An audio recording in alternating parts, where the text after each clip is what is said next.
You're a creature of the night, Michael. Just like out of a comic book. You're a vampire, Michael. My own brother, a goddamn shit-sucking vampire. Oh, you wait till Mom finds out, buddy. Sam, wait. Sam! Just wait.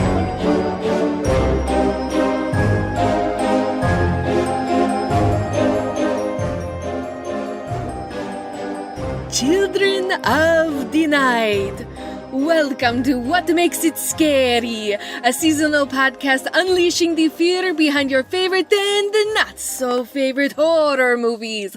I am your host, Jody Henderson of Clever Girl FX Studios, and with me, I have Alex Vincent of Mr. Red Productions. You can call me Van Helsing, and I am your sworn enemy because I am Van Helsing. Hello. Well, we are not solely talking about Van Helsing today. We are talking about vampires. Vampires. Nosferatu. The monster. I can't do it anymore. It's hard. I know, that's why I gave up halfway through. Hello. Today, ladies and gentlemen, we're talking about vampires. If you couldn't guess by the fact that we said that we were, I'm excited for this episode. I'm very, very excited. This is cool. This was a lot of fun to do this. Finally, we've gotten out of the bad horror movies for now. I'm sure we'll be back. Yeah, and we've gotten into something that I truly love. Dracula is my absolute favorite classic horror. Really? The monster. Cool. Yep, and I have loved vampire everything. Yeah. I bet you didn't know that about me. I didn't really. No, this was interesting to get into this. I love vampire aesthetic. Mm-hmm. I love it all. Of course, I love teeth. Oh yeah, right. Field. Yeah. I'm very, very excited. So. Yeah, cool. If I can get into it for a second. Sure. I wasn't, when we first decided to do this episode, when this was like the next one up, I was a little bit like, oh, we'll just kind of do this one because vampires weren't super interesting to me. But then once we actually started to look at the movies, it became a very interesting study of, in a sense, film history. Oh, yeah. Because some of the earliest movies were vampire movies. And, vampires have existed in history since before movies existed. So it was very interesting. Vampire stories. Right. Did I say vampire movies? No, you just said vampires have. Oh, well. like they're real. Little do you know.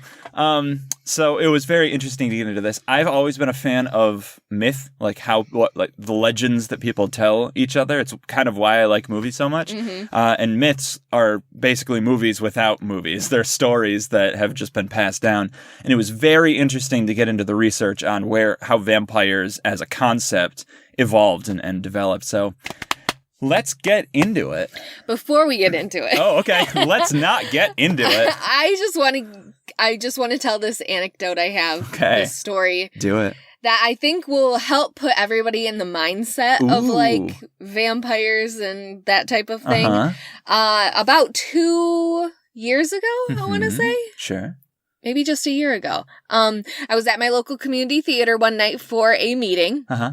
And I was sitting in the basement. It was me, my mom, and another lady that was there. We were planning our annual awards ceremony that we have for the previous season. Yeah. It's about maybe 9:30 at night, and the show that was practicing upstairs is now gone. They've left. Right. So the building's... So it's quiet. Yeah. The lights are off upstairs, and we're just down there. We're just working away. And I kid you not, just literally out of the farthest corner of my eye, all I see is this black whoosh go by above my head. And you just get this, you just know exactly what it is. Oh, and no. I could do nothing but stand up and scream and try to cover my head. But I don't know why I stood up, but I just stood and screamed. And my mom, and Dee is the other lady's name, they didn't even see it yet. No. But it turned around and it came back. No. Whoosh, and so these three women in the basement literally screaming in this big open room that we have down there. But I turned and ran into the office, which was right behind us. Like a side room. Yeah. And my mom, was right behind me. Yeah. And I had closed the door. And shut her out? And Dee was on the outside. She's like, let me in. And you can still see. And the bat is just... It was a bat, by the way. It's a bat, yeah. It's just swooping back and forth forth. And this was a huge bat. Was this it? isn't like, what you normally have in your house, just a little bat. This No, was a big this bat? was a Yikes. huge bat. But the thing is, you couldn't trust that it was actually Dee. It could have been the bat lying to you, knocking on the door. Eventually, I let her in, and then we closed it. But then all of our phones were out there. Oh no! So you were trapped.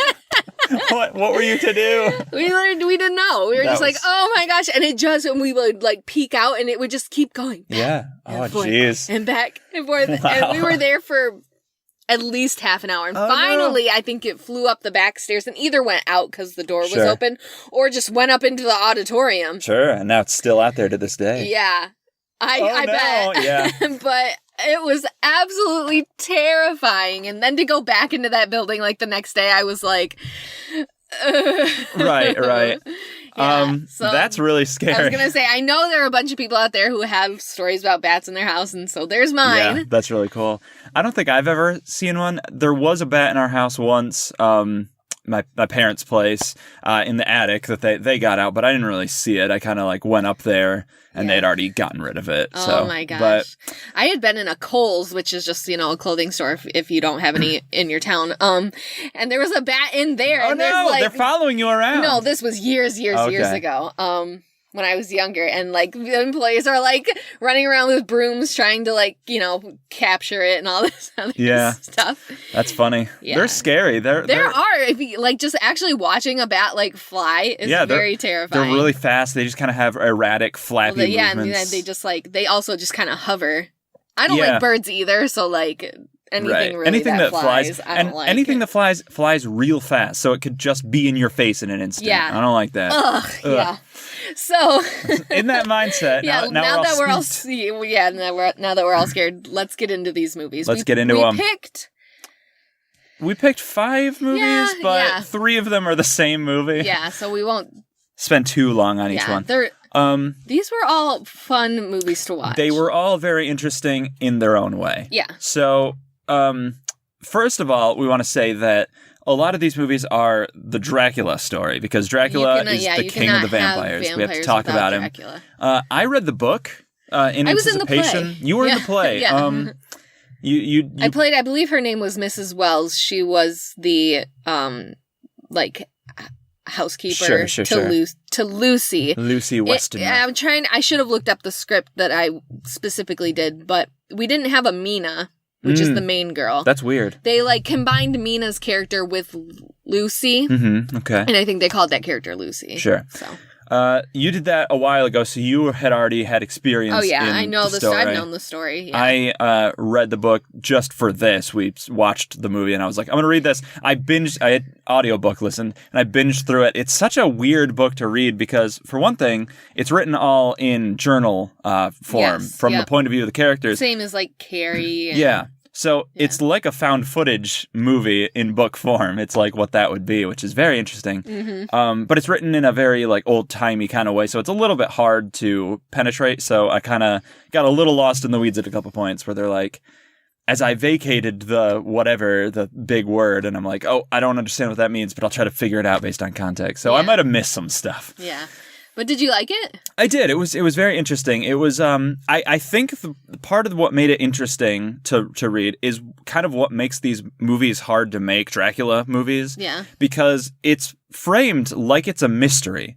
We don't know what's happening. Yeah. We don't know what's happening with Lucy, with Mina. We don't know what is afflicting them. Van Helsing shows up. He knows a lot of stuff, so he's piecing things together. And we're on the outside. We're like, it's a vampire. We know vampires so well. We're so familiar with them that as soon as it's like, she has these 2 weird pinpricks in her neck, we're immediately a vampire. Right. But they're all like, what could this be? And it's very frustrating. But I think it's why movies like the ones we'll talk about, they're a little bit weird for modern audiences because we're so familiar with them. Right. It's so ingrained in our culture, which has been a running theme.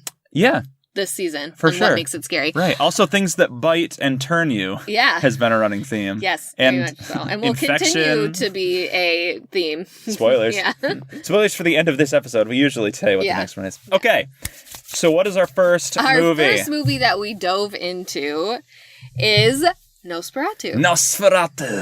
1922. 1922. This is probably the earliest movie that I've ever seen. I agree. There's technically that Trip to the Moon that came out before this, but it's like 20 minutes long. It's kind of a short film. Yeah. I've seen that, but that doesn't really count. As far as movies go, this is the earliest one. Very, very interesting watch. For one thing, so we should talk about the context of the movie, right? Yeah. The movie was made by this director who wanted to make Dracula. He wanted to adapt Bram Stoker's novel Dracula, but he couldn't get the rights to it, and so he made this. He made this movie. Fuck it. Yeah, we'll do it. We'll do it anyway. He's German. And so he made a movie where everything is exactly the same except the names have changed. So it's not Count Dracula, it's Count Orlok. Right.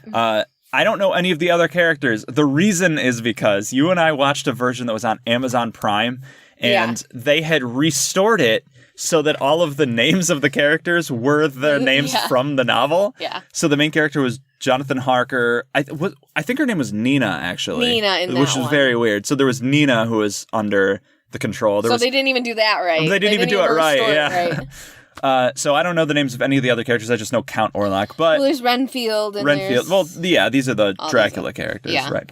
So, it's essentially the story of Dracula. Yes, this is a silent film. It is. It's my first silent film that I've ever watched. I laughed the entire time. It was a trip. It's so... Because you'd almost have to do it. Yeah. You'd have to overact everything to like kind of mime out what you're doing, and then of course the text like show up, and then you read it and whatever, and you move on. But it was hilarious. It was very funny. The Jonathan Harker character was so like over the top and nonchalant about everything. Like he laughs at everything. He was reading this book that was like vampires and they're scary, and he's just like ha ha ha ha, and he throws it aside. Yeah, it was just so extreme. I love to watch it. Yeah, it's really great. Yeah. So Nosferatu is played by Max Schreck. Max Schreck, not like that Shrek, the ogre, and not like Max Schreck from Batman Returns. I know, who is probably what that character is named after. Yeah, probably. Absolutely. Interesting. Max Schreck, I'm guessing a real famous actor? No, he was a vampire. There's a movie called Shadow of the Vampire. And we'll get into that. Get into it. That's a great movie. It's very weird. He stood at 6'3". He was a tall dude. Tall, gangly man. He's like the Doug Jones of old I would say so. German Man, movies. They should really redo Nosferatu and have him. That would Doug be Jones. amazing. Yeah. So that would be really cool. Yeah. I mean, it's the story of Dracula. It is. John Harker goes and is traveling Europe to go and get Count Orlok or Count Dracula to sign the deed so that he can now move to England or Germany, depending on who's making the movie and whatever. And John Harker's fiance is Mina or whoever. And they're in love. Yeah. And just like us. And Count Dracula, Orlok, like, falls in love with her. Sees a picture of her. Decides, like, okay, this is the person that I'm going to start praying on. She will be my bride. Yeah, pretty much. The bride of Dracula. You can't do that accent because it's a silent film. Oh, that's true. Instead, it's I'm doing silence. So great. So he has to bring his dirt because he has to rest in the dirt that he was buried a coffin in. That's full of I always forget about this in Vampire Mist. They have to I always thought it's just coffins, but in a lot of these things, it's in the dirt. In the dirt. That's so he brings a coffin full of dirt to England and Germany. I think it's Germany in this version. I think you're right, too. Okay. And starts, terrorizing Nina. Right. He's kind of just stalking her. He's drinking her blood slowly over time. Yeah, she's, getting sicker and sicker. And also, I think this version says that he brings the plague to the city because people are dying, and I initially thought that it was him doing it, but according to Wikipedia, part of the story of this movie, which you don't really get, is that he's bringing these rats, which bring the plague. Which is what I wrote down. I was like, what is this? Nosferatu? Nosferatu, yes! There's rats everywhere. Any coffin. There's all these rats that come out when he comes over on the boat. The boat's overtaken by rats, kills everybody on the ship, and all this other stuff. I take it back. In this movie, he's not already attacking Nina. No. She's the one that is reading the vampire book and is like, oh, you can only defeat Dracula. Yeah. If a willing woman, yes, a pure of heart. who's pure of heart, takes his blood, and lays with him until the night ends. It's very strange. Or the rules for vampires. The cock, whatever. Oh, right, the cock rises. Yeah. hey. No jokes. It was a different time. The rooster. This happened in the novel. I remember listening to the audiobook, and this line comes up where it says, we were out until the cock rose or whatever. Yeah. And I was just like, interesting. Yeah. We did it. So Nosferatu, I mean, the physical appearance of Nosferatu, I think, is what makes it terrifying. Yes. What makes it scary. And just, it's so good. And you can see that taken in all of the rest of the movies. Mm-hmm. You can see adaptations where the inspiration had come from, the shadows of him on the wall. Like, everybody knows that. Everybody knows the outline of Nosferatu, either from just media history or specifically from that one episode of SpongeBob. But of course. The interesting thing, the shadow that you mentioned is very interesting because across all these movies, the shadow is like kind of a important part of it. It's kind of iconic to how Dracula moves around. You see the shadow. In the 1992 version, it's almost like moving separately of Dracula. In the book, vampires don't cast shadows. They don't have reflections or shadows. So it was very interesting for that to be called out, and yet it's taken to such an extreme. It makes for some great visuals, though, so I'm not upset about it. So eventually Nina, lays with him, and not like that. No, but maybe. He takes her blood, she takes his blood, and then stays there, and the night ends and the day comes out and it kills him. Right. And then then it eventually kills her, I think what it's implied is that she dies as well. Yeah. And that's it. There's a shot of his castle at the end, which I've read that people think means things, but I think it's just a shot. I don't think so, because you see him completely dissolve into nothing. Yeah. So that movie was very interesting. It was a lot of fun to make fun of when we were watching it, just laugh at. I say we jump right to Shadow of a Vampire. Let's do it. So this movie, we're huge jump forward. We're going to talk about movies that came before, but this one's interesting because this one is directly parallel to this. It is. It was made in 2000, so huge leap of time later. It's about the making of this movie, but Nosferatu, but a fictionalized version. It's not a documentary. Oh, maybe. Basically, the conceit of this is that the director, Murnau, I can't remember his first name. Played by John Malkovich. Played by John Malkovich. Perfect casting. Oh, my God. Is such a stickler for realism that he's like, we're going to shoot in a real castle, we're going to shoot in a real whatever, we're going to shoot with a real vampire. But he doesn't tell anybody He doesn't tell anyone, so... He just tells people that... Max Schreck is a method actor, which that's very dangerous. Right. There's so many reports about people like Jared Leto in the Suicide Squad movie. He would ship dead rats in condoms and stuff and harass his coworkers. And it's so scummy behavior, but it's kind of seen as this quote unquote noble thing. I do not by us. I don't like it. I hate these people. I know a lot of people actually do look down at it. Right. So it's I don't Heath think Ledger was also one of those people who had kind of that method acting, and it's just sad because maybe that led to his death and all that stuff. You'd never know. But the movie, I don't think it's deliberately trying to make these statements, but they're there to be pulled from that. He's so in character that he's actively a vampire at this point. Yeah, but right. He really is a vampire. He really is a vampire. Played by William Dafoe. Willem Dafoe. It is Willem, by the way. He is so weird in this movie. He is so funny. His performance is so good. It is. He's just so... He's just going for it. He's giving it his all. He's giving it his all. He's not holding anything back. It is a delight to watch. He's got all this prosthetics on. He's got pointy ears, he's got face long makeup. Fingers. Yeah, long fingernails. It's so interesting to watch. Just look at his face because he's always just It's very animated. I could watch this movie again and again. It was so good. But it was also filmed in a very weird way. I think it was filmed using like the cameras and maybe not cameras, but styles of the way the actual movie was made. Because every scene ends with a fade out, but it's always done. Yeah, maybe. Like the iris is off center and it goes slowly. Like it's not traditional how you make them now. Very weird movie. Lots of good details in it. Yeah. Essentially, kind of the theme of the movie is that the director is the villain. He's the one who's like doing all this stuff and making it all happen. And he doesn't care. Right. The way he gets Count Orlok Max Schreck, to be in this film is he's actually promising that he can kill the person who plays Nina. Right, Greta Gershwin or something like that.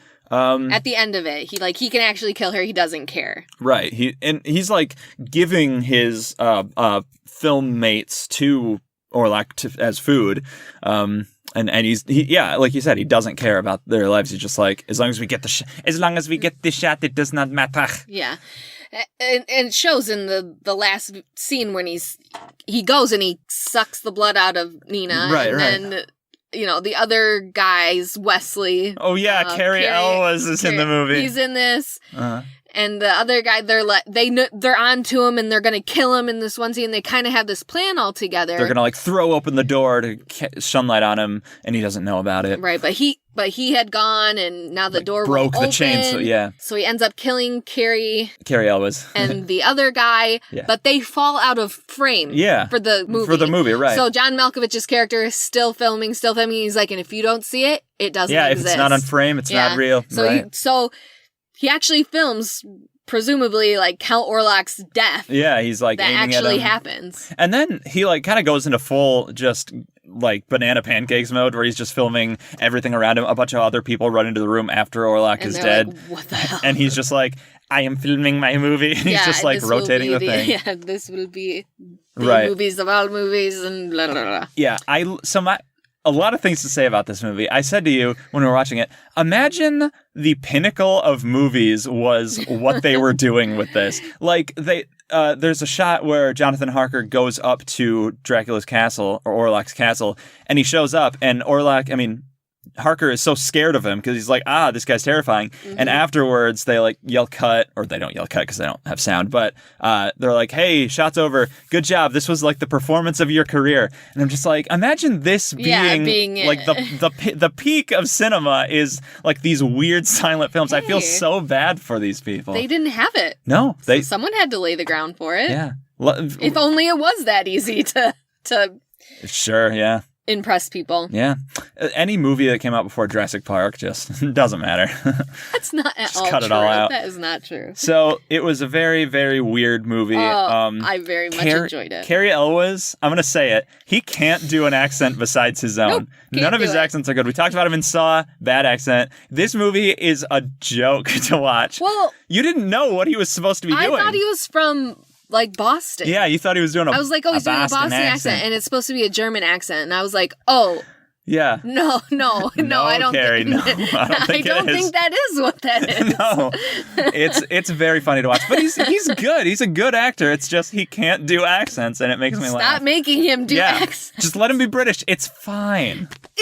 You know what? What? It never stopped Arnold Schwarzenegger. Right.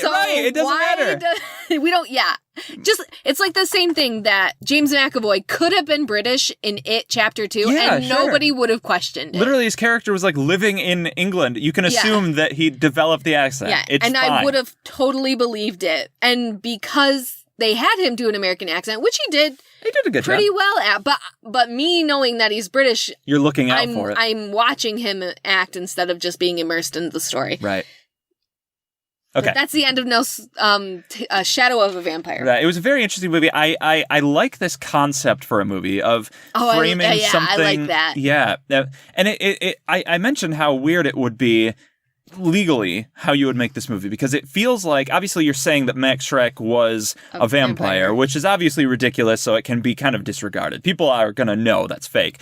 But the director is such a dick in this movie. He's such a bad guy that it seems like the Murnau estate, because this was a real dude, and yeah, he probably was a dick, but it seems like you're saying these things about him that I don't know. I just think it's all satire. Oh, yeah. So you can do what you want. Sure. with it. And I don't think his family isn't really probably that invested in his legacy or whatever. They're probably like, we got that Murnau money. I don't even know if he had any children, so he might not even have an estate. That's true. I mean, he'd have other kin, but... Yeah. It was just very interesting to think about. But interesting concept for a movie. I want to see more movies like this that are like history, but... Let's do it. Yeah, let's do it. Let's make them. Okay, so what else? So moving on is where we get our... what everybody deems to be the real Dracula. This is iconic. This is the definition of iconic. I believe if you look up examples of iconic characters on Google, it will all be Bela Lugosi. Bela Lugosi as Dracula. Everything about his look is what vampires are, except for he doesn't really have the widow's peak. He has like a tiny one, but it's not like super pronounced. Yeah. And you're that's right. that's like part of what, when you think about a vampire, that's probably the first thing that you would do is fangs, widow's peak, collars. Collar. Yeah. And a pendant. And a pendant. The pendant is so important, Is people. It comes in every Dracula kit. In my elementary school, we always had a pumpkin decorating contest, and the year I won is when I did Dracula. Really? I made my pumpkin Dracula, and I had that iconic emblem necklace. So I think that's why you like vampires so much, because you won something. Why do you think I did a vampire one? Because I liked it. Okay. A follows B, not B follows A. Yeah. So this movie came out in 1931. This is very important. Yeah. This is the beginning of the Great Depression. Yes, it was. So this, I believe, Frankenstein came out really soon. Very close to this. Yeah. These two movies make a big impact on the Great Depression. Sure. People were so angry about where their lives were going that they wanted to blame something. And this gave them something to blame. It gave them monsters to be angry at. Yeah, and that a lot of horror is important in that way. It gives somebody a focus for their fear, for their anger, for their whatever. So Bela Lugosi, he plays Dracula. He plays the hell out of him. He is Dracula. He is Dracula. This is where we get that Dracula has a Hungarian accent. Yes. And from here on, we'll have a Hungarian accent. Right. And to the point where I don't think... So the character's from Transylvania. I don't know anything about the Transylvanian accent. I don't know if it sounds like a Hungarian accent. I don't know if Transylvania is in Hungary. I don't think it is. I think they're different. Right. But it is so pervasive that if you have a vampire that doesn't do this accent, They're it's like, not a "Come vampire." on." Yeah. It's like when we saw Hotel Transylvania Right. and Dracula. I don't say blah, blah, blah. It's Right. like everything has that accent. That accent to it. is vampires. It comes from Bela Lugosi or whoever told him to do that accent. And this one I thought was interesting that it gives us the information, and this might have been in the book, so you'll have to let me know, that Dracula can turn into a wolf. Yes, this is something that is part of the book, is that it can kind of take the form of any beast that it wants, in a sense, but primarily it's bats and wolves, or creatures of the night. Creatures of the night. Children of the night. This is where that line came from, was this movie. Yeah. So this movie rules. It's very similar in structure to the Nosferatu, except the characters are speaking, which is a huge step up in my opinion. Oh, absolutely. Now we really focus on this character, Renfield. Yeah, Renfield is the one. He was in the Nosferatu one, or at least the Renfield character, but he didn't go to Transylvania. Right. This one goes. Yeah. And is under Dracula's spell from here on out in the movie. I'm always kind of confused on why the hell we need this character. This character is a weird one. Other than just like bridging the gap between vampire and human. Yeah. I think it all stems from the novel, where he's an integral part of figuring out what's going on. And when you, like I said, when you remove that mystery element to it, this character just kind of becomes a staple that's just there for posterity's sake. He doesn't do a whole lot. He's basically put into the asylum when he gets back. Yeah. The asylum is run by Dr. Seward. And Mina, or Lucy, is his daughter. In this version. In In whatever, what is it in the book? In the book, Seward, the guy from Texas, and Carrie Elwes' character from the 92 movie, they are Lucy's suitors. Like, all three of them are vying for Lucy's affection. And In the book? In the book. Okay. And in the 92 movie.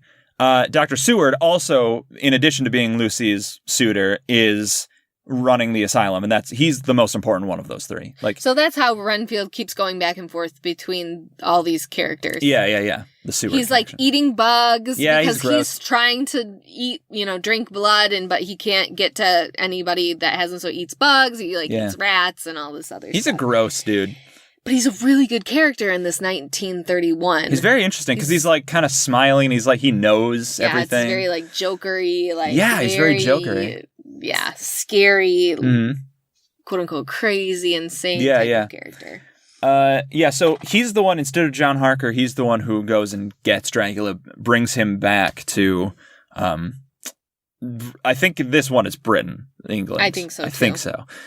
So eventually Dracula shows up. He immediately starts mowing down on some ladies. He starts, doing that. And now he's feasting off of Mina. Right. He ingratiates himself to the Harkers and to Seward and all these people. He's like, I'm going to be friends with everyone. This is where we get Dracula as a charismatic figure that everyone's like drawn to. This is not in the book. He's not, once he shows up, once he leaves his castle, he's kind of absent for a long time in the novel, which is very interesting. So essentially they figure out that he's a weird dude. I think, there's no Lucy character in this movie? I don't think so. So Mina dies very early. Yeah, she does. You're right. Because he comes at her in the night with his arms out like Nosferatu does on the staircase, and he's like goes into her. And kills her. Kills her, yeah. So they bring in Dr. Van Helsing to kind of figure out what's going on. And he's like, hey, this Dracula dude's super weird. And he hates garlic. He hates crucifixes, religious imagery. They show him a mirror and he swats it away. He's like, bah! Yeah. It's very Bela Lugosi's, it's just his performance in this. It's so classic. It is. They should definitely make more memes out of it. Absolutely. I want to see GIFs from this movie. So he has like this hypnotic stare, which is a thing for Dracula. Mm-hmm. And the way they do it, they shoot it with him like looking down, but his eyes are up. And so he's got like this almost double chin. Yeah. And he's got this. It's a bad angle. It's a bad angle. His face is like all scrunched up and the lighting is just on his eyes. Which is then, I think, directly goes to the Addams Family movies where Morticia always has that light just specifically on her eyes. Yes. And that's another aesthetic that I love as well. It's very cool. Addams Family. Mm-hmm. But he flies off. They kind of are like, all right, we're going to go and kill Dracula, but Mina is going to be our bait, kind of. So he abducts her and is going to make her his bride. Yes, that is true. Because he's been taking her blood. I think she's taken his now.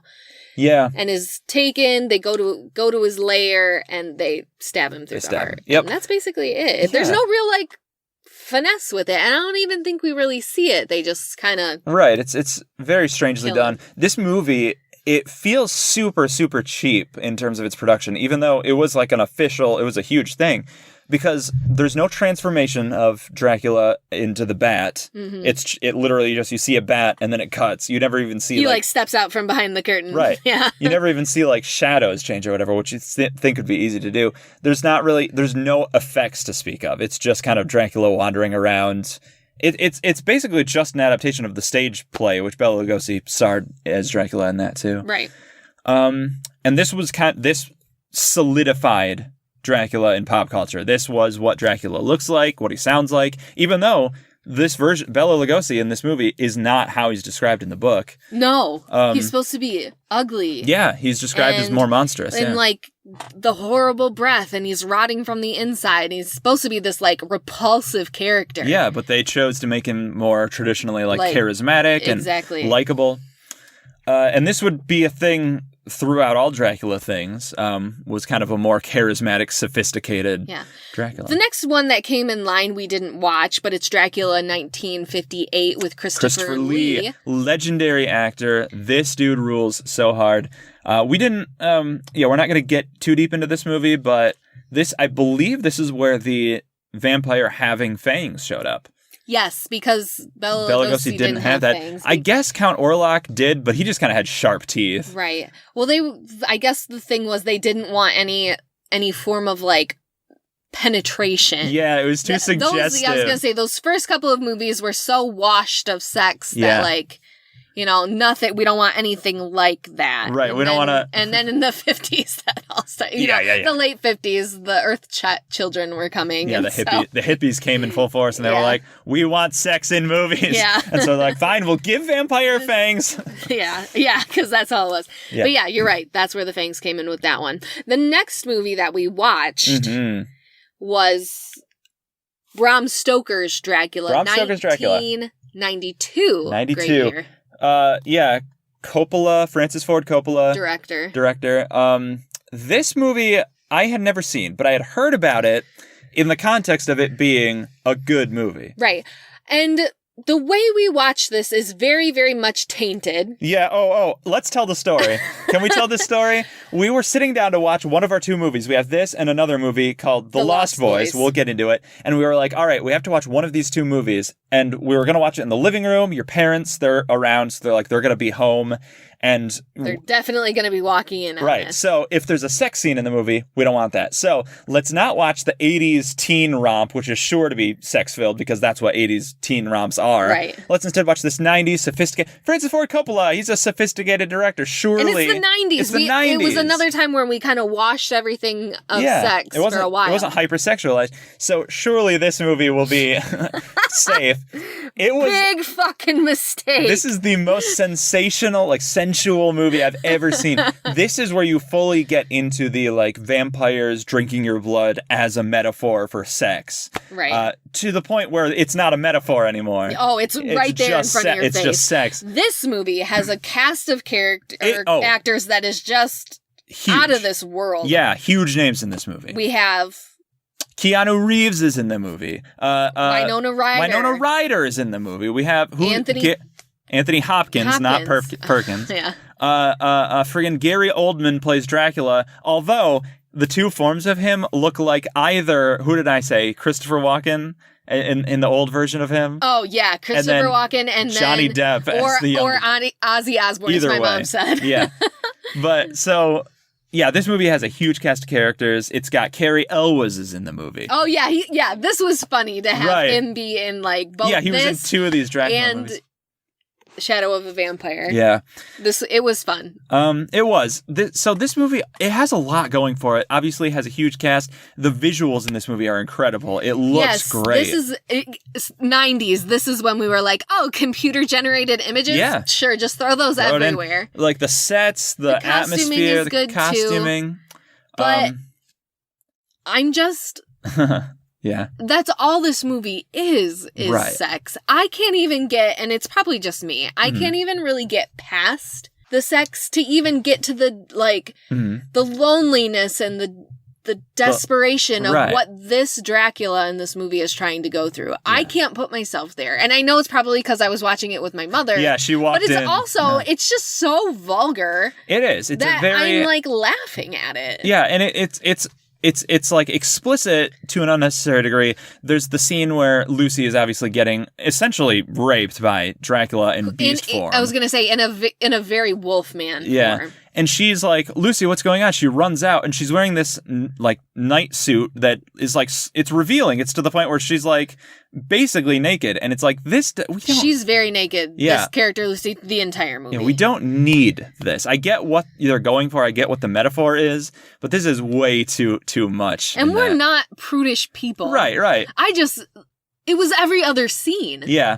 They have a book of like Karma Sutra, and they talk about, Lucy and Mina are talking about all this other things. It's just like they're just throwing this in just to add more sex. Yeah. So. That said, this movie is, of all of the movies we watched, the most faithful to the book. Yes. There's not nearly this much sex in the book. In fact, I don't think there's really much of any of it. But in terms of the events, they're all there. None of the other movies had like Lucy's three suitors that like come together to help Van Helsing fight. Van Helsing is a weirdo in this movie. That's the thing that the thing that bothered me the most. Hopkins. I was very let down by this character. Yeah. I was like, wow, he's going to play Van Helsing. Oh, this is going to be great. Great character, great actor. Like this he's a joke. Yeah, he's like laughing. He's like, haha, she's sure to be a beast by the end of the night. Haha. And he's like grabbing people and hugging him. And it's like, this character is a far cry from where he's supposed to be. He's like, don't worry, she's dead. Like, yeah.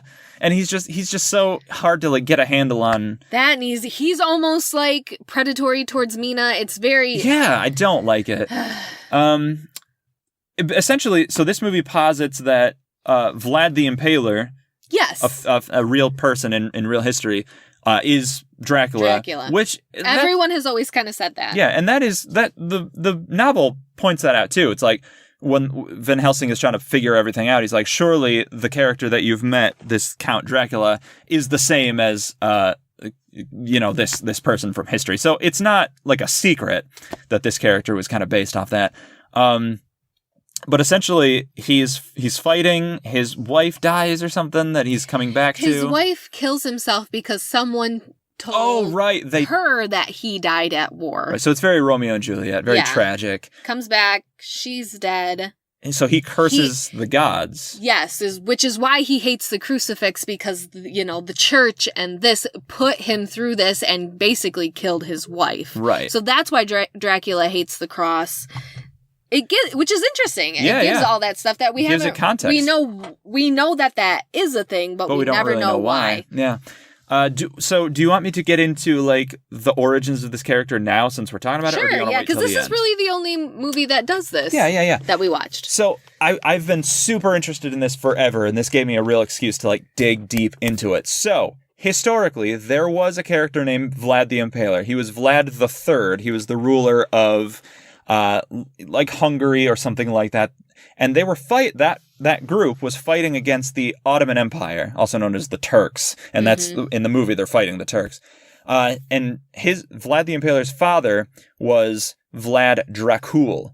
Dracul means dragon because he was a member of the Order of the Dragon. And his son was Dracula or Draculia or something like that, which means son of the dragon. So that's where the name comes from. It means son of the dragon, essentially. And that is where the entirety of Dracula ends. And that's it, yeah. there have been other accounts, like there was Vlad the Impaler was a very... brutal... real brute of a man. Would capture people and shove them onto pyres while they were still living, and would drink their blood in front of their families and eat the people. He was very much like that. There's another historical figure. I can't remember the name. I think it's something like the Blood Princess, but she murdered a ton of young virgin women to drain their blood because she believed that it made her younger or kept her young. And it's highly speculated. Man, there would be so many white women that would do that today. Seriously. If they knew. if they could. And it's highly speculated that this was the true inspiration for the actual like character of Dracula in terms of like what he did and how he was and everything. Man, can you imagine if Dracula was a woman like right from the beginning? That'd be really cool. We'd be really fucked. Like I think women would even go through more hardships because of that. Yeah. A lot of prejudices. Well, you never want to see a woman in power. I guess that's true. Yeah. I hate to see it myself. What? Why do you say... People don't know that you're joking. You've done this like 3 times on this podcast. He's joking, people. He is a feminist. We'll see about that. So that's the origin of the character. We'll talk at the end about vampires as a whole, but that's Dracula. And this movie kind of leans into those ideas. It's that character who was cursed by the gods because he rebelled against them because of all the stuff. And so he kind of just lives forever. He has to drink blood to survive. Right. And yeah, he and then the story is very similar. Jonathan Harker is tasked with going to Transylvania to acquire him to move in with them. In this version, he gets kind of captured by Dracula and kept Dracula's there. 3 wives keep him there. And this is true in the book as well. Then Dracula goes off by himself. He takes his coffins of dirt to, I think this is Germany? Or maybe it's Britain. I can't remember. No, this one's Britain. Britain. They go to Britain, and that's where the story takes place. In this version, and it's true in the book, Mina is kind of the main character. It's Mina's story that Jonathan is kind of like just the impetus for. He's the one who sparks things off, brings Dracula in, and then it's mainly Mina's story. It's her. She is in love with Dracula because it's basically saying that like Mina was Dracula's wife. Yeah, she's a reincarnate. The one who killed herself was played by Winona Ryder, so it's like the same person essentially. So she's in love with Dracula, but truly she loves John, but she's being controlled by. It's very Phantom of the Opera. It's like I'm in love with Raoul, but the Phantom is there and he won't stop haunting me and going after me. It's so sad to like. Keanu Reeves' character really isn't anything in this movie, and it's sad because I really like Keanu Reeves. Right. And I really like his acting. I know a lot of people give him shit for it. But his acting in the movie, I think, is fine. His accent's not very good, but like he does a good job. Like there's a scene where Dracula gives this baby to his 3 wives to feed off of, and he like freaks out, and it's believable because that's what you would do if you saw like a baby get eaten. Right. You would be freaking out about it. I agree with you there, but I don't think his accent's very good, which I think is what people focus on when they talk about it. Right. Okay. Well, that's basically all of the Dracula movies that we dove into. Yeah. So let's move into other vampire movies. Yeah, Dracula's iconic, but he's not the only vampire. Many people don't know this. Right. Okay, we're going to get into it. Going back in time, I was going think. to say, we're going to go back just a little bit to 1987. I love Great the year. 80s. I was going to say, we had Chopping Mall this year. Chopping Mall. We had Silent Night, Deadly Night 2 this year. Garbage Day. This year was the year for movies. Okay, this one, The Lost Boys. Lost Boys, Alex Winter, Kiefer Sutherland. Speaking of Keanu Reeves, we now have Alex Winter. And, and we're Bill and Ted. Yeah, we're going to pair because there's a together. new Bill and Ted movie out, so that's why we're doing this. Absolutely. This movie is directed by Joel Schumacher, one of my favorites. Yeah, and I know I will catch a lot of flack for that. You unironically and unapologetically love from the his beginning, Batman movies. I love Joel Schumacher's work. I like Joel Schumacher. I think he seemed, by all accounts, a good person. Unless I just don't know something. He seemed like a good dude. Lots of people liked him. His movies, they're fine. They're fun. Is what I enjoy about them. They don't take themselves too seriously.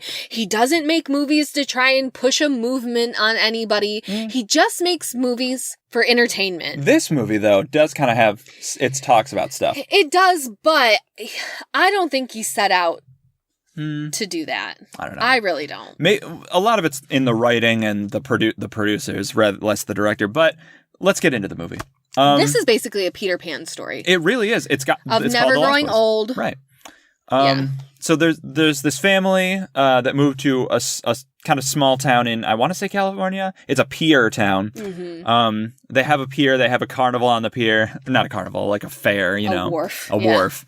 Which was so weird to me because I've never seen this in real life. He's like, what? Does every Bob's city Burgers has I was going to say, this? does every city by the sea have a carnival? Game of Thrones. Game of Thrones. Grand Theft Auto 5 has this. I'm like, yes, they do. It's weird to me. It's called, it's a Coney Island. It's a wharf. It's cool. But it's kind of being haunted by this like group of teenage vampires, and they're bad boys. They're rebellious. They dress in black leather. You're jumping. We don't know that they're vampires. Okay, well, they're vampires. Okay. Why are we talking about it in the vampires movie then? I just like these characters in this movie so much, but because we have Corey Haim. He's the younger brother of the older brother's name's Michael. Michael, yeah. And their whole relationship is very funny throughout this. Yes, it's very true to like brother relationships. It's very fun to watch because they're like yelling at each other all the Corey time. Haim, I mean, I can see he's like acting, but it's very like, aw. It's cute. It is cute, yeah. We also have Corey Feldman the two Coreys, yeah. So it's nice to see them because they went on and did other movies together. So it's good to see them doing this. Corey Feldman's character is like a little Rambo. He's doing a Rambo impression the whole time. It's so funny. Trying to go out there and hunt down these vampires because they know they're real and all this other good stuff because he works at a comic book shop. Right. All this cute stuff. Yeah, these characters are jokes, but they're very funny because it's like Corey Feldman and his friend, the brothers. They're the Frog Brothers. Their name is Frog for some reason.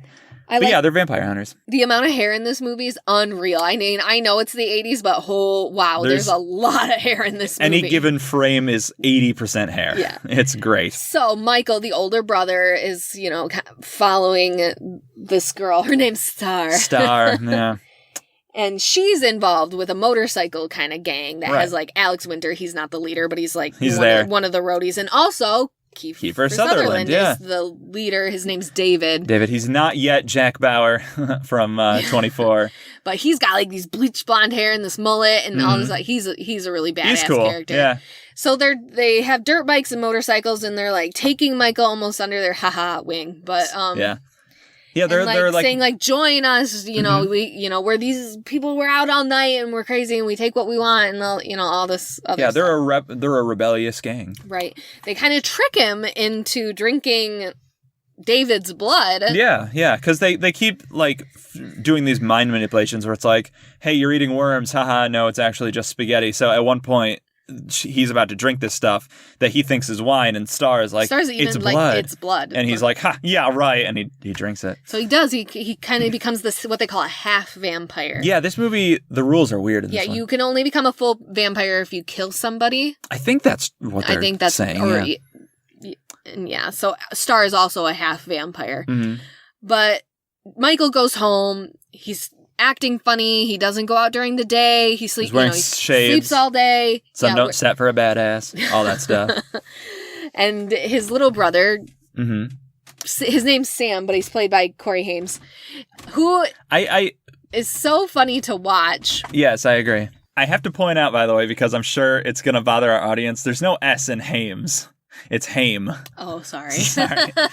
Okay, go on. Watching him is so funny. He never closes his mouth. No, he's one of those actors. It's and he keeps doing this thing where he's like almost about to laugh. Where he's like, if he were, if he were to make sounds at all, he'd be like, hey, what's going on? Yeah. Like he's constantly like about to smile and then not. But yeah, he's seriously just his jaw's mouth open. Is open the entire time, and I just want to be like, Corey, shut your mouth. You're catching flies, Corey. Sir. Yeah, it's very funny. But he has this like bathtub scene, which is really funny too. Yeah. He's like, he's having a blast. This character, he's almost played like he's a kid because he's just like playing with toys. I'd say he's like 14. He's like a teenager. 13. Sure. But yeah, he's taking this bubble bath and his brother's coming up the stairs like under the trance of like wanting to kill him to get blood and all this stuff. His dog, Sam's dog, Nanook, attacks Michael and bites him. And he's like, why'd he bite you? And he's like, he was protecting you because I was going to fucking kill you. Right. And he kind of reveals that he's turned into like this vampire. This scene where he's like floating out, he's like, because vampires can fly in this movie. Yeah. He can't control his powers, so he's like floating out. He runs. He has like an Aunt Marge from Harry Potter scene where he's like floating out of the window, and he's holding on to things. He's trying to get Sam. He's knocking on the window trying to get his help, but Sam's like scared and yelling at him. It's very. This is what I said. Like this is very realistic too. Like if this were to happen, if it was your brother, brothers would react this way. Where it's like, I'm not helping you. You suck. But yeah, of course I'm gonna help you. Yeah. They like call their mom and are like, he's being weird. He's floating, and she's just like, stop. What's going on? Stop making fun of your brother. Yeah, it's a really good movie to watch. And eventually, the Coreys and a couple other people, they go and they're gonna hunt down these vampires that are trying to turn their brother. They end up stabbing. There's a rule where if you kill the head vampire, all half vampires become human. Yeah. Right. So that's their goal, is to get Michael out of this mess. Right. They end up stabbing Alex Winter's character. He's the first one to die. It's sad. He's the littlest one. Why you would ever pick that one to be your head vampire, I don't know. Why don't you go with the one with the big fucking coat and the big fucking mullet? The one who looks like Kiefer Sutherland. Yeah. I think it was just they want to kill all of them. He was the first one they got to. Yeah. But yeah, why not aim for the one who looks like the leader? And this is kind of, when he goes to stab him, this is when we really see that, like, they are vampires. They're writhing. And they have vampire form, which is interesting because this is something that some vampires have. Buffy the Vampire Slayer does this, where they vamp out and they have the weird face. Right. They do that in this movie. This, I'm going to bring it up right now, is the discussion. And it annoys me, and I know just because I'm in the field, it annoys me, but what's that? Why can we never agree on which teeth are the fangs? Oh, okay. Because in Nosferatu, we have the two front teeth, which are your central incisors, like those are the fangs. Yeah. And then in Lost Boys and a couple other different movies, we have the ones right next to your front teeth, which are called your lateral incisors. Or we could have them be your fucking canines, which are already sharp. Yeah, which are already what you call your fangs. Is that Daybreakers? Do they have? Is that the one they have? I can't remember. I know Underworld has them where they're the actual canines. Yeah. Anyway, it just drives me nuts. Can we all just like not decide which teeth should be the vampire teeth? Obviously, it's the canines, and I don't care what anybody says. It's your canines that are supposed to be your vampire teeth. But it is Count Orlok is scary with the front teeth. Oh yeah, that's just monstrous. Yeah, that's monstrous. why, because it's sharp teeth. But specifically vampires, I don't know why we can't decide which ones they are. Get it together, Hollywood. I know they probably want it on the lateral incisors, which are not your front teeth, but the ones right next to it, because you can see them better. Yeah. But I think that hinders your speech. Yeah, you're right. And you can see people acting through it. If you take it one tooth out, your mouth is already kind of rounded that way to manipulate around your canines. Sure. I know it's super specific, but it just drives me absolutely nuts. No, you're allowed to have these super weird grievances with movies. Well, it's just... We'll have to write a treaty that's like the universal Well, I just want to know what people think. I mean, take a look. Which one do you think is the best? Yeah, leave us a comment. What do you think? I would say, canines just feel more right. But yeah, it's harder to see. I don't know. I guess I would have to just say canines, whatever. I'm not super invested in this. It just drives me nuts because in Lost Boys, it's on the laterals, and I'm just like, that just seems silly. Yeah. Because then they have to go away.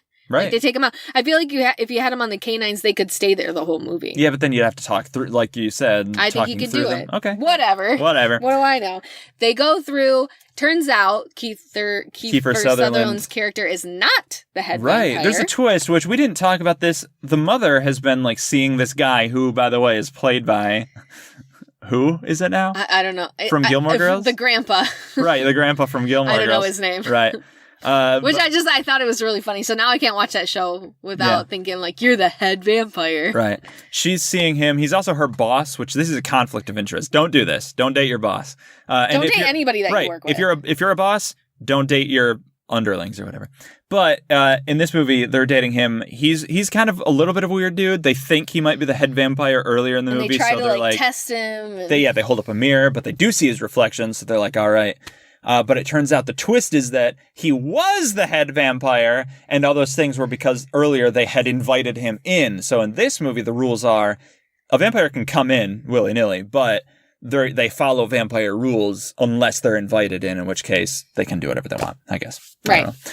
He eventually gets like a huge tree-sized stake shoved through him by the grandpa who put it on his truck and ran through the house. Which, by the way, I'm so tired of all these fucking vampires. Yeah, I like the version of the movie where the grandpa doesn't know anything about vampires. He just murders this dude. He just, oops, I accidentally drove through the house and killed this guy. Oh, no, I like it because it's just like, I'm tired of these motherfucking snakes on this motherfucking plane. Great. So that was great movie. Yeah, a lot of influences of coming of age, about burgeoning sexuality and everything like that, about just being a rebel and not fitting in with pop culture. This movie resonated with kids hugely when it came out, or young people at the time. I think it's a little dated because coming of age stories have to change over time, and this isn't exactly how kids relate to them, but there is still a lot of I don't fit in that you would identify with in this movie. Do you only say that because we weren't in the 80s? That's probably what it was like in the 80s. Well, that's what I'm saying. Oh, okay. I'm saying it's very dated. I think nowadays kids and us, we might not relate to this movie in the same way. So you had hinted at earlier that Joel Schumacher made this with the AIDS epidemic in mind. That was going on. The idea of blood, an infectious blood plague, and vampires basically go hand in hand. Yeah. And this movie, I don't know that this movie is the cleanest version of it, but it's definitely the idea of, spreading of blood, and there's an infection that you have to be on the lookout for. This was that era, and the thoughts that people would have had going into this movie. It's there. It's very present. I don't know how much I can speak on it, but that's basically worth noting. Yeah, definitely. Oh, man, what a scary time. Oh, absolutely. Yeah. Especially because it's kind of right now to where people, they didn't know how it transmitted. Coronavirus we're talking about, yeah. Well, that, and they didn't know how AIDS, right. They were scared that was airborne. They were scared. Yeah, they were just scared. It was through touch. They just didn't know. Mm-hmm. They didn't know. And and the world was kind of taking the stance, some people, Mm-hmm. of if you're gonna be that type of person and have that type of sex, well, then you deserve to die. Yeah. That's awful. Right. Absolutely. And I can't believe that. I can because the world is just so awful sometimes, but... Well, people throughout all of history have had this idea of, like, if something bad happens to you, you deserved it and you brought it upon yourself, which is a super, like, screwed up way of thinking. And we absolutely... And just thinking, if I don't do things the way you do it, you deserve to die. Right, exactly, yeah. But let's talk about fun these movies. These are the things that horror movies go through. You're right. So before we get into our, I want to say last movie, there's a movie I watched that we won't talk about, but it's notable. It's What We Do in the Shadows. This is a movie, it's pretty famous. There's a TV show based on it. It's a comedy, it's a documentary, it's a mockumentary, which just means fake documentary, about these 4 vampires who live together. Now, the thing that's notable about talking about them is that each of the vampires, and I didn't know this until I watched it, are based on... classic vampires. Mm-hmm. So they have like the super old one who lives in the basement. I can't remember his name. David or Peter. It's Peter.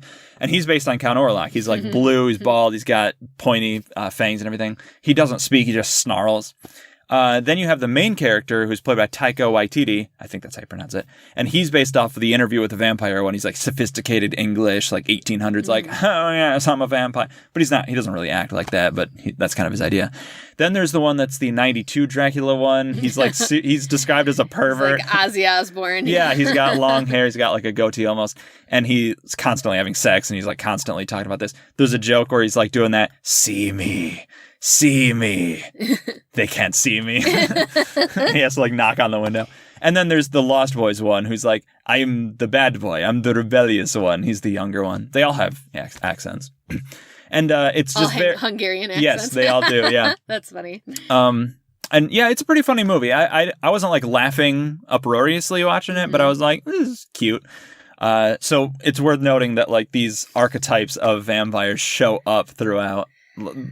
We see him in the movie. Right. So we had our, Dracula movies, and now we've had Lost Boys, which is like a coming of age one. In between the next movie we're going to talk about, we're just going to briefly touch on it. They had like Blade, huge movie. And Underworld. Underworld, which you love. I love Underworld. Yeah. There's nothing too special vampire-wise about these 2 movies, except that they're now action heroes. Yeah, they're the main character. These movies are action movies. They're not scary in the sense of like they're not framed as like horror movies as much as they are. And they action both movies. have very interesting things about them that go through the vampire lore and all this stuff. Go check it out for yourself. Yeah. I really enjoyed all of these movies. Mm-hmm. And there are a ton more that we didn't watch that also sound great. But yeah, so those were the action figure ones. And now we're going to go to our last movie that we'll talk about today, which is Daybreaker. Daybreakers. This movie came out in 2009. 2009. This is the most recent one. This movie and... On our list. Right. right. This is not the most recent movie ever. Yeah. This and Shadow of the Vampire, I had never heard of either of these movies, and we watched them basically back to back. They're so interesting. Both of them are so interesting movies. So... Okay, we have to talk about Daybreaker. Is it Daybreaker or Daybreakers? Daybreakers. Okay, Daybreakers. This movie... This is the... all right, thanks. We had PTSD watching this movie. Yeah. Is that what you're going to say? Yes. Yeah. This is the most prophetic movie I've ever seen. Okay, so it takes place 10 years in the future, so 2019, which is last year for us. And last year, in our world, there was an infectious plague that is sweeping the nation that came up and everybody learned about, COVID-19. And in this movie, while this happened in 2009, it's set in 2019, and it's about this plague that has now been around for 10 years. For 10 years, yeah. And started... With a single bat. From a bat. It started from a bat. And I'm watching this, and I'm just like, oh no, I'm so scared. Not only that, there's like a lot of like riots towards the end of this movie. There's like a lot of the global social riots. issues. Yeah. So and there's a lot of like fear mongering about like this group of people that we have to kick out. We don't want them here and all that. Yeah, so there's a lot. This movie, it's terrifyingly prophetic. This is a great movie, but it's really good. Yeah, it was really good. Another stellar cast. We have Sam Neill. He's our main antagonist. Right. He plays the boss of the main character. Ethan Hawke. Ethan Hawke, who's also famous. there's also, hey, we talked about Willem Dafoe in Shadow the Vampire. He's also in this movie. He's like this he's so cool. He's like this vampire hunter kind of. He's this badass. It's like, I was a vampire and now I'm back being human. Right. And it's like, how does that happen? Anyway. So the whole thing about this movie, there was this vampire plague that just started from a bat, and it kind of swept the world. Most people became vampires. There still are humans, but they're being hunted. They're being hunted. They're being like farmed for blood. And the world building in this is incredible because the world has completely changed to a vampire-based society. Nighttime is when everybody goes to work and everything. Under the city, they have this thing called the subwalk, which is like this just series of tunnels that you can walk through during the day. The cars have like daytime driving mode where it like blocks UV lights and there's cameras that show you where to drive.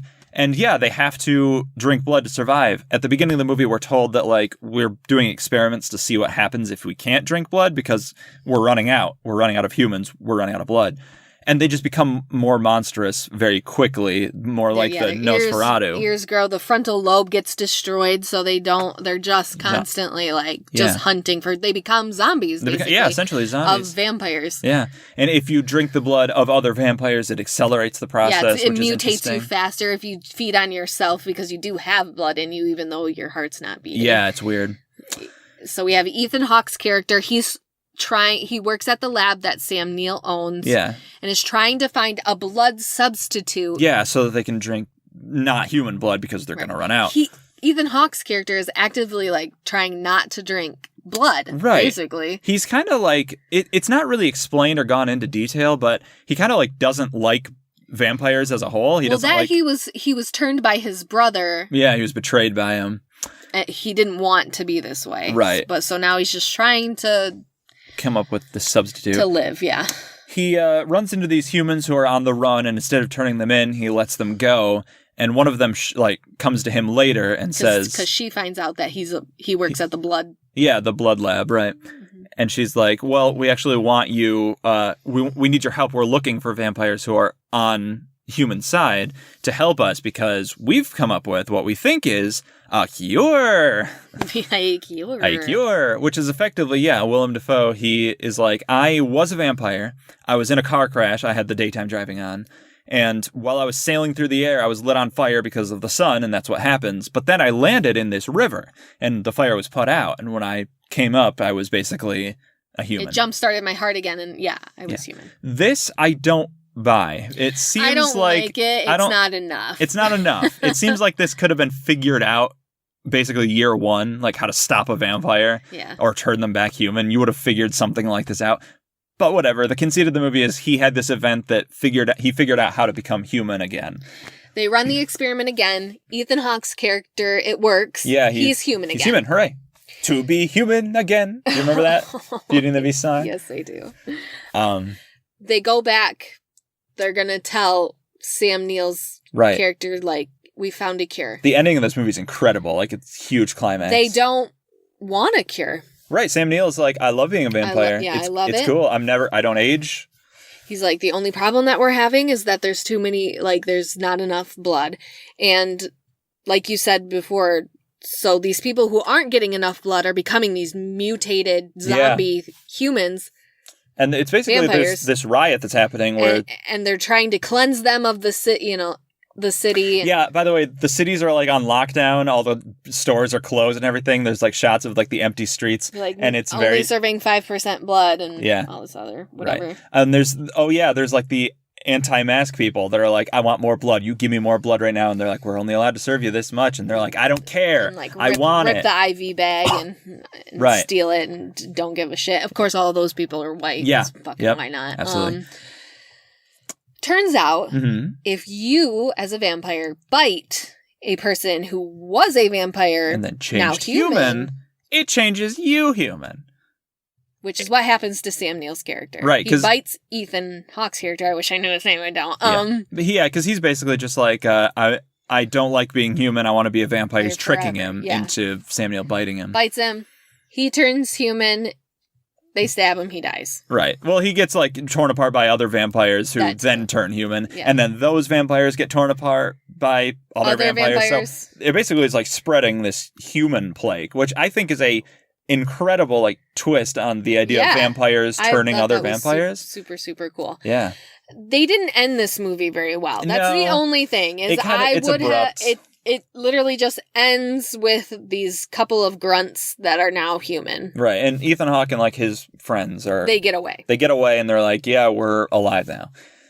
What they should have done, and I fully believe it, is they should have like stopped and then like jumped some years 6 months later or whatever, and it's humans that are vampires that have now been turned human, donating blood. Yes. To then be given to vampires to change them to human. Either knowingly or unknowingly. Either way, it would still and result like, that's how we get it to where everyone's human again, and we don't have this problem anymore. That's how it should have ended. It doesn't. All of these movies just kind of like they're just like, end. That's it. And you're like, oh, okay. Yeah.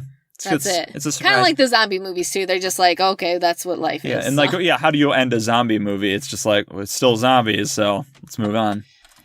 So that's basically all the movies that we watched. Yeah, there's a ton. There's thousands of vampire movies. There's Interview with a Vampire. We didn't talk about it. Which is based off of Anne Rice's book. Yeah, and that Interview with a Vampire. That gets a lot into like sexuality of vampires and like that that movie has Brad Pitt, Tom Cruise, and a young Kirsten Dunst. And Antonio Banderas for a little while. Yes. But, so, like, that one, like you said, deals with a lot of homoeroticy, and, like, that's been a carrier for vampire films as well, as you can be, like, pansexual or gay, and it's okay because you're still vampire. Like, it was just easier for, I guess, audiences to take it. Yeah, People are so fucking weird. It is. There's been a lot of like talk about you can't say something in a movie. You have to say something else that is that. You have to like go about it in a roundabout way in order to say something because people are bad. And then there's just like crazy vampire movies like Dusk Till Dawn. Yep.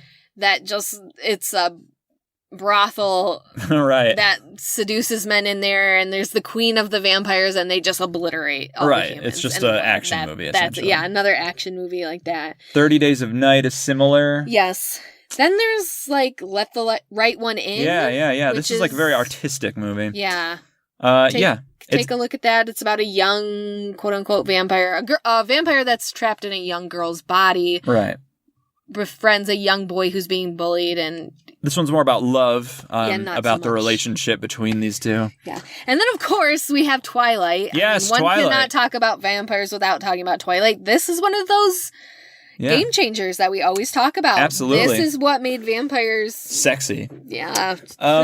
This movie, and obviously a lot of people hate Twilight, and sure, it has problems, but in terms of the idea of vampires as this seductive force, it's basically inevitable. You have something that like wants you so badly and so passionately that like their entire body is just their desire for you. Of course that's going to be like romanticized and sexualized in this way. Like that is the dream. And the fact that it's like a quote unquote young girl story, it makes perfect sense. It's like, yeah, we want the idea of like the Beauty and the Beast, like the monster and the young girl, right? Like just as a society, we've always been drawn to this idea. It's just that it's so popular that it's easy to hate.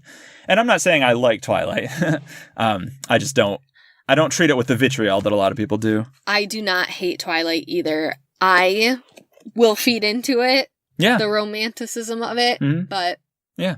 I take it. I know what it is. I'm not blind. It's pretty trashy. It's not very well made, but it's not very well written. In terms of the story, it's like I said, inevitable, and it makes sense. And yes, it has completely changed the game, like you said. About now, this is just, and for the foreseeable future, this is what vampires are. They're just romantic. They're sexy. They're young teens. We got True Blood. We have whatever that other show, Vampire Diaries. You just have like sexy teen vampires. And I don't love this trend, but it will always be there. I guess. I think vampires will be around for a super long time. Yeah. Vampires represent seduction, and seduction being a bad thing. Right. It's a taboo. And it's seduction from both sides. Us liking vampires and vampires liking us. So it goes both ways. Absolutely. Let's get into what makes vampires scary. I'm excited for this. Again, I've been doing a lot of research into this, and vampires have, just like their representation in movies, changed over the years. And a lot of it comes back to trying to explain things that are unexplainable, like plagues would happen and people didn't have good understanding of science, so they thought it must be something. What is it? So what they would do is they would like dig up bodies, and let me tell you that something that happens to the body is gases are released that inflate the stomach, making it seem like it's been eating. It also makes like blood drip out of the mouth because like things like cracking of the gums liquefy. Right, it starts to liquefy and drip out of the mouth, and hairline, like the skin recedes, so hair looks like it's getting longer, and fingernails look like it's getting longer. So it's obvious why early people that didn't understand science would think that's not a dead body. That thing is alive and eating people and like drinking blood. And that's why other people are still getting sick. And this is where vampires came up, and why people became vampires and how to stop them. That's cultural. It's changed from time to time. And it's never been a consistent kind of view until Bram Stoker. When he made Dracula, wrote Dracula. Right. When he wrote Dracula, a lot of the stuff that we associate with vampires was kind of solidified into one continuity. It gave us a set of rules. A lot of the religious symbolism that vampires hate came from Dracula. The aversion to sunlight, that came from Bram Stoker. The lack of reflection, that was Bram Stoker. So a lot of the very classic things that you associate with the vampire myth, that's from that movie. And is in terms of what actually makes them scary, a lot of it is pretty self-explanatory. Something that wants to come and kill you is scary. There's a lot of the idea of blood being your life essence and it being subtracted from you, being sucked from you. It is very penetrative. It is very sexy, and to a lot of people that's scary, especially throughout history. Sex has been just this scary other thing that we try to like not talk about, and it still is, especially here in America. Like it's a very repressed society that we still to this day live in, and so the idea of something penetrating you and taking something from you is scary. There's also a lot of stuff that we talked about with zombies, which is like turning you into a monster. Like you aren't going to be in control. In control, right? Your body is going to be taken over by this thing, and you're going to become one of them. There's been a lot of talk about how vampires represent liberation of sexuality and of societal norms, and to people that are more close-minded and more like rigid in their thinking, that's scary to think like, oh, those vampires, they just have sex and with anyone, and they stay out all night and they party and they dance. And you can see why like older white people are like scared of the young people doing all these things.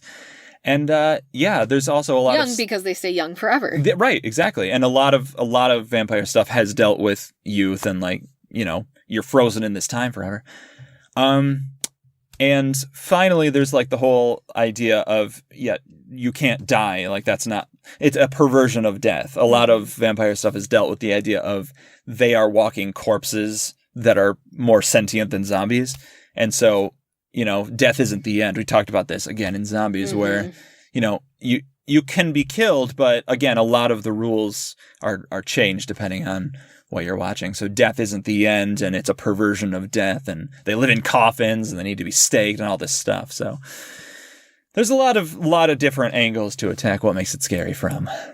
I love them. I love vampires. It's so interesting. I agree. I'm glad you came around to it because you weren't very excited. I wasn't. to watch these. And I was all about it. Yeah, vampires to me, they're not, or at least I would say they weren't super scary. And now I like get it, the invasiveness and like the something coming for your neck, and like not in a brutal like I'm gonna tear you apart kind of way, but in a like I'm just gonna get in and get out. It's like, ooh, why? Yeah. Scary. Now you know exactly how women kind of feel all the time. Right. And that's a big thing too. Is like these predators and and it's also, that's why you don't see a ton of female vampires in it because it's a predator is scarier. So when you do, as a man, it's even scarier when you have a woman vampire because she goes against all that. Right, and then it's like mental gymnastics. Like, wait, what am I doing? What are we doing here?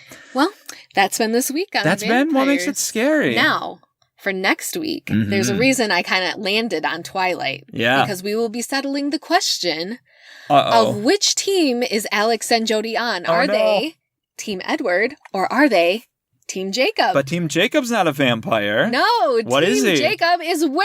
Oh, is that our next episode? That is our next. No, it's not. Yes, it is. What if I was like, no, sorry. No, it's mummies. Yeah. Next week we're talking about werewolves. I'm excited for werewolves.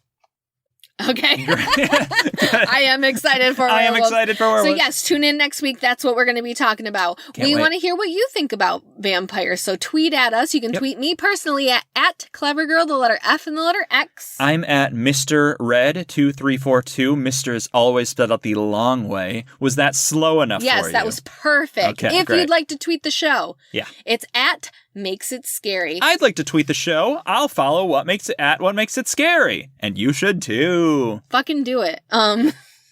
Great. And that's it. I hope you had a great time listening to us this week. Mm-hmm. I sure did. And for just a moment, ladies and gentlemen, before you go, we hope the memories of Dracula and Renfield won't give you bad dreams. So just a word of reassurance. When you get home tonight and the lights have been turned out and you are afraid to look behind the curtains and you dread to see the face appear in the window, why, just pull yourself together and remember that after all, there are such things as vampires.